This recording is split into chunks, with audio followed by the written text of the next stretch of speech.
Apa kabar semuanya? Semoga kita semua dalam keadaan sehat. Nah, kalau buat teman-teman kita yang sedang sakit, kita berdoa supaya teman-teman kita bisa cepat sembuh, segera pulih.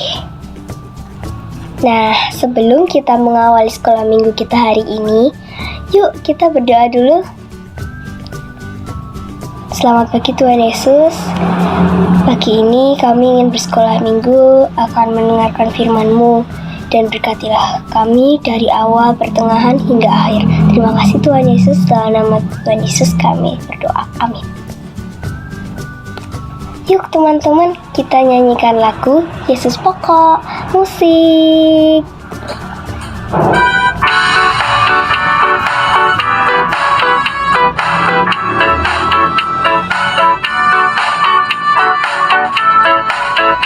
Yesus pokok dan kitalah caranya, tinggallah di dalamnya. Yesus pokok dan kitalah caranya, tinggallah di dalamnya. Yesus pokok dan kitalah caranya, tinggallah di dalamnya. Pastilah kau akan berbuah. Yesus cintaku, ku cinta kau, kau cinta dia. Yesus cintaku, ku cinta kau, kau cinta dia. Yesus pokok dan kitalah caranya, tinggallah di dalamnya. Yesus pokok dan kitalah caranya, tinggallah di dalamnya. Yesus pokok dan kitalah caranya, tinggallah di dalamnya. Pastilah kau akan berbuah.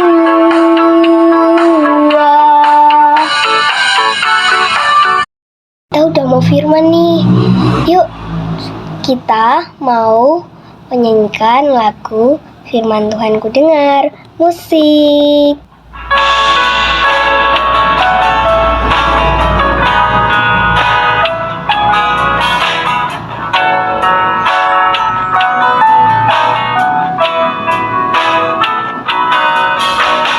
Firman Tuhan ku dengar,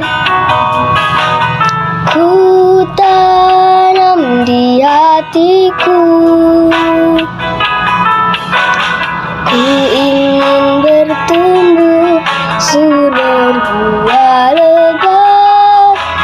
Yesus, tolong padaku. Firman Tuhan ku dengar, ku tanam di hatiku. Ku ingin bertumbuh, subur berbuah lebat. Yesus, tolong padaku.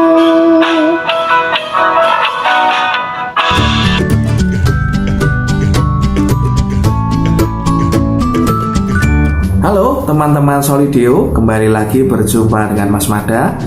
Oke, saat ini kita masih bersama-sama lagi beribadah secara online. Berdoa, tidak lama lagi kita bisa bertemu langsung ya. Nah, tapi tidak apa-apa, hari ini kita akan belajar firman Tuhan bersama. Tapi mari sebelum kita belajar firman Tuhan, kita berdoa lebih dahulu. Ya Tuhan kami Yesus Kristus, saat ini kami memohon hikmat-Mu. Kami anak-anak-Mu berkumpul sekalipun secara online untuk belajar kebenaran firman-Mu. Mari Tuhan Yesus yang menjagai kami, Roh Kudus menuntun kami, sehingga kami anak-anak-Mu mengerti akan firman-Mu, dan firman-Mu ini biar dinyatakan bertumbuh di dalam hidup kami. Naungi kami ya Yesus, kami rindu mendengar sabdamu. Jauhkan kami dari segala pekerjaan jahat yang membuat kami tidak mengerti akan kebenaran. Jagai alat yang kami pakai untuk beribadah, gadget yang kami pakai, dan jaringan internet yang sedang kami pakai ini, supaya kami bisa beribadah sampai akhir nanti dengan baik. Terima kasih Tuhan Yesus, di dalam nama Kristus Yesus kami berdoa. Amin. Nah, baik teman-teman Solidio yang dikasihi Tuhan, saat ini kalau teman-teman diminta untuk bertanggung jawab, wah, kadang-kadang kata tanggung jawab itu mengerikan ya. Tetapi tanggung jawab adalah sikap yang benar dan sikap yang diharapkan dari semua orang, termasuk teman-teman sekalian. Apalagi kalau sudah melakukan sesuatu, baik benar maupun salah, harus ada pertanggungjawaban. Bertanggung jawab artinya mengakui, dan kemudian juga bukan hanya mengakui, tetapi bisa menyelesaikan dengan baik. Perkara tentang tanggung jawab, Rasul Petrus, salah satu murid Tuhan Yesus, juga pernah dinilai bertanggung jawab. Dari mana Rasul Petrus belajar bertanggung jawab? Mari kita buka Alkitab kita. Mari kita buka Alkitabnya. Kita buka dari Kisah Rasul. Kisah para Rasul. Jadi setelah Yohanes ya. Kisah para Rasul pasal yang ke-11. Kisah para Rasul 11. Kisah para Rasul 11 ayat 1 sampai 18. Agak banyak sih ya. Oke, Kisah Rasul 11 ayat 1 sampai 18. Mas Mada akan bacakan ya. Oke, Kisah Rasul 11 ayat 1 sampai 18. Rasul-rasul dan saudara-saudara di Yudea mendengar bahwa bangsa-bangsa lain juga menerima firman Allah. Ketika Petrus tiba di Yerusalem, orang-orang dari golongan yang bersurat berselisih pendapat dengan dia. Kata mereka, engkau telah masuk ke dalam orang-orang yang tidak bersunat dan makan bersama-sama dengan mereka. Akan tetapi Petrus menjelaskan segala sesuatu berturut-turut. Katanya, aku sedang berdoa di kota Yope. Tiba-tiba rohku diliputi kuasa ilahi dan aku melihat suatu penglihatan. Suatu benda berbentuk kain lebar yang tergantung pada keempat sudutnya diturunkan dari langit sampai di depanku. Aku menatapnya dan di dalamnya aku lihat segala jenis binatang berkaki 4 dan binatang liar dan binatang menjalar dan burung-burung.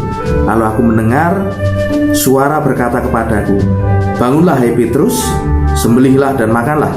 Tetapi aku berkata, tidak Tuhan, tidak, sebab belum pernah sesuatu yang haram dan yang tidak tahir masuk ke dalam mulutku.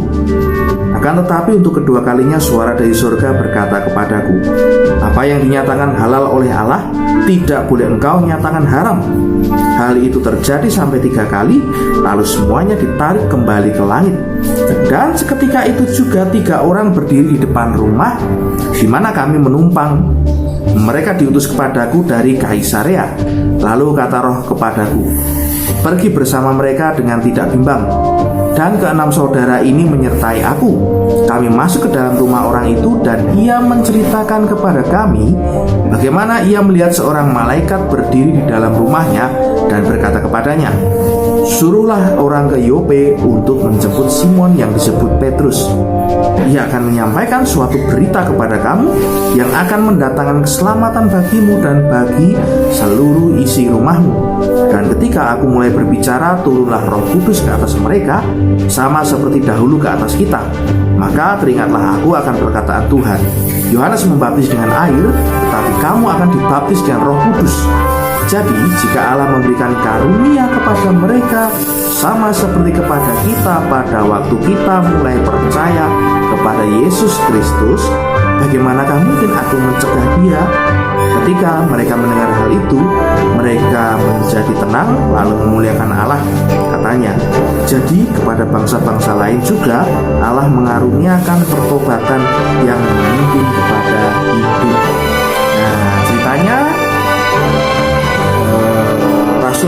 selesai membaptis Kornelius. Kornelius itu orang Yunani, orang Romawi lah, kata Romawi atau Yunani, intinya dia bukan orang Israel asli.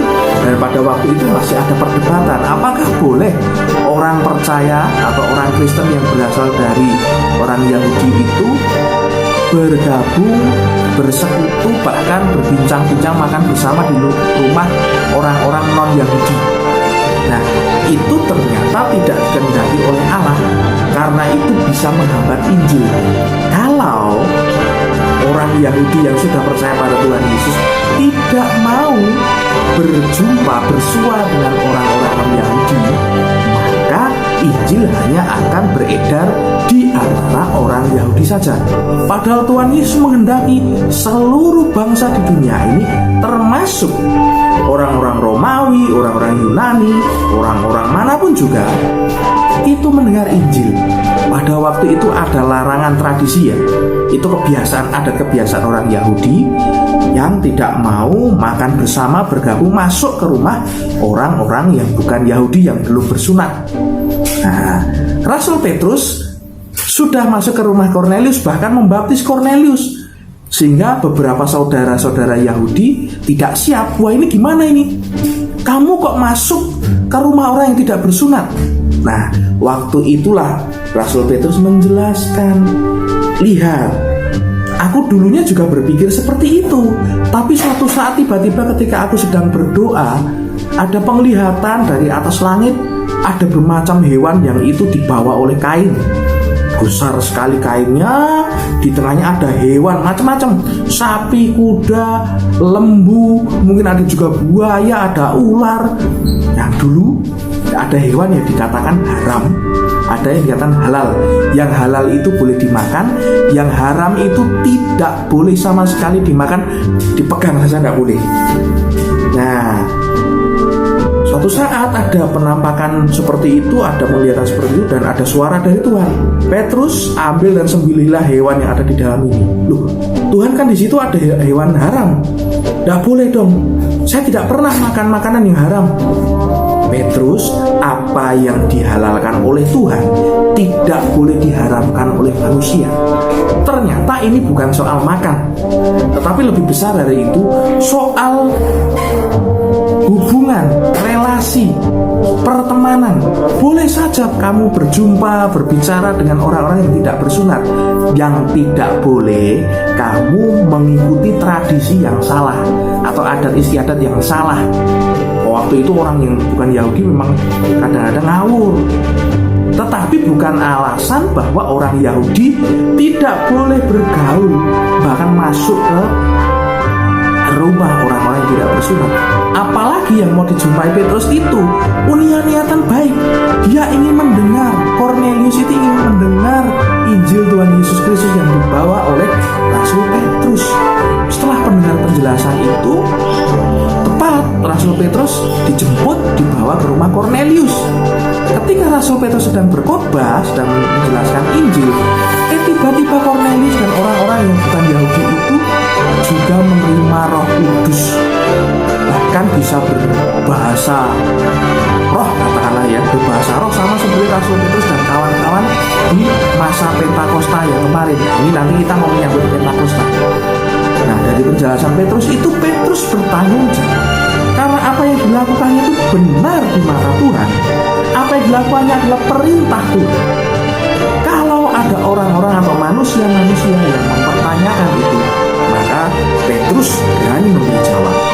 Dan jawaban Petrus adalah, orang-orang non-Yahudi ini dikehendaki Allah untuk mendengar Injil Tuhan Yesus.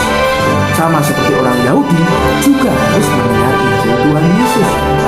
Nah, teman-teman yang terkasih, beranilah bertanggung jawab. Artinya tidak menyangkali bahwa teman-teman melakukan hal yang telah dilakukan.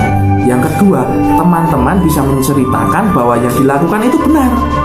Beranilah bertanggung jawab kalau yang dilakukan itu benar. Termasuk sebenarnya kalau salah pun juga harus terima konsekuensi. Kalau salah juga harus berani tegur. Tapi kalau benar, berani juga menjelaskan dengan cara yang baik. Rasul Petrus tidak marah, tidak menyalah-nyalahkan kamu itu orang memberitakan Injil mana boleh. Bukan seperti itu. Tapi dia menjelaskan dengan baik, runtut, sehingga bisa diterima oleh saudara-saudara yang lain. Nah, teman-teman punya tanggung jawab apa? Tanggung jawab yang pertama jelas, tanggung jawab kepada Tuhan, untuk taat pada Tuhan. Nanti teman-teman harus bertanggung jawab pada Tuhan sendiri. Tapi juga teman-teman masih punya orang tua, juga ada di sekolah, punya tanggung jawab, harus mengerjakan tugas. Nah, ini sudah mulai masuk biasa ya. Bener, besok Senin libur, tapi jangan lupa tanggung jawab dan tugasnya. Nanti kalau ditanya harus bisa memberi pertanggungan jawab, berani mengakui apa adanya, dan juga berani bahwa mengakui, oh saya sudah menyelesaikan, atau sebaliknya, walaupun diharapkan tetap bisa bertanggung jawab dengan baik. Kalaupun teman-teman tidak melakukan dengan baik, harus berani jujur mengatakan. Kalau ada konsekuensi, teguran, hukuman sedikit, tidak apa-apa, itu bagian dari disiplin. Makanya supaya tidak perlu dihukum, bertanggung jawablah. Setiap perbuatan yang teman-teman lakukan harus dipikirkan dengan baik. Apakah perbuatan itu benar sesuai dengan kehendak Tuhan? Apakah perbuatan itu sungguh-sungguh bisa diterima oleh orang lain karena itu benar tadi? Dan teman-teman tidak boleh menyangkali, oh saya sudah berbuat. Termasuk kalau perbuatan itu salah, tidak boleh disembunyikan. Berani berbuat, berani bertanggung jawab.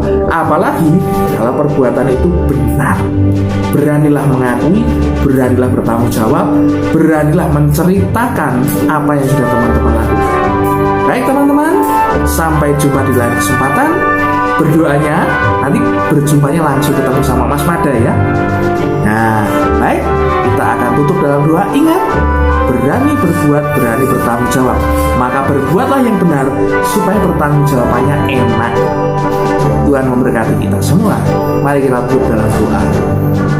Tuhan, ajari kami untuk menjadi orang yang bertanggung jawab, orang yang berani melakukan yang benar, orang yang berani melakukan atau mempertanggungjawabkan setiap perbuatan yang sudah kami lakukan, baik di hadapan Engkau sebagai Tuhan yang Maha Tahu, tapi juga di hadapan orang-orang yang kepadanya kami harus bertanggung jawab, baik kepada orang tua, kepada sekolah, kepada orang-orang lain. Oleh karena itu, tolonglah kami melakukan yang benar, sama seperti Rasul Petrus berani melakukan yang benar karena perintah Tuhan, karena kebenaran Injil yang dinyatakan. Maka beranikanlah kami juga bertindak yang benar, karena kami juga adalah pelayan-pelayan Injil Tuhan Yesus Kristus. Tuhan kiranya menolong kami semua untuk bertindak benar dan bertanggung jawab. Makasih ya Tuhan, hari ini ampuni kami jikalau kami berdosa atau ada pikiran yang salah, yang tidak tepat ketika kami mendengarkan firman-Mu. Tolong kami supaya kebenaran firman-Mu ini meresap dalam hidup kami dan berpengaruh besar dalam hidup kami.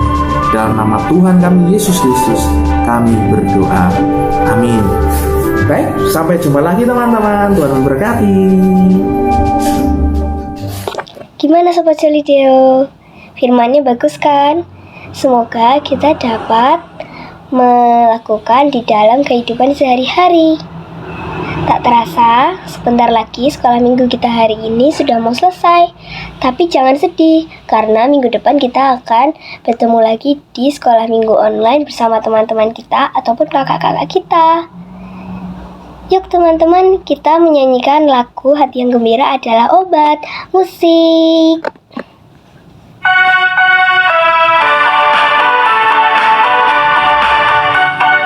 Sambil tepuk tangan juga boleh ya.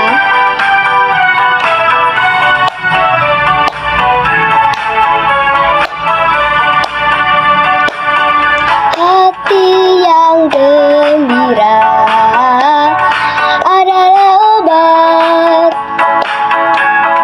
seperti obat hati yang senang.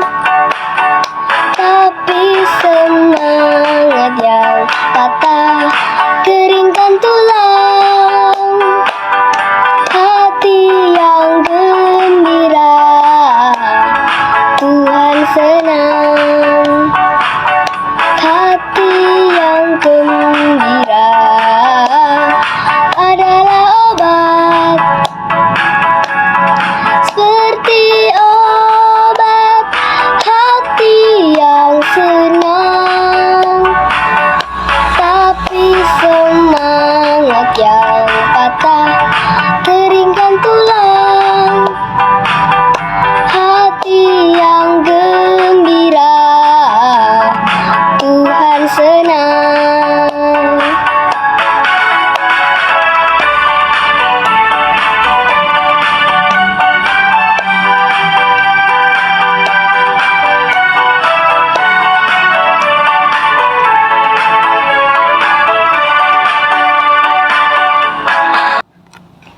Teman-teman, kita akan berdoa.